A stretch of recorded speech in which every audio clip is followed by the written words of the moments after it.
In primetime news this evening, speaking out, Ruel Reid's former driver distances himself from corruption probe.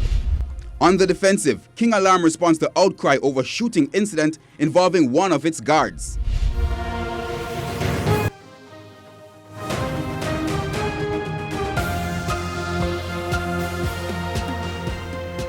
Good evening and welcome to Primetime News, both on air and online at onespotmedia.com. I'm Herman Green. And I'm Janella Precious. Also this evening, the top financial story, the top stories in Financial Week, and Milton Walker has our preview. Milton?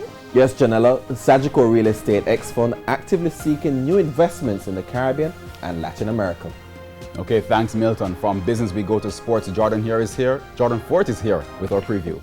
I am indeed, and the Sunshine Girls were in record-breaking form in their Netball World Cup opening match today in Liverpool, England. I'll tell you how they did it in Primetime Sports Friday.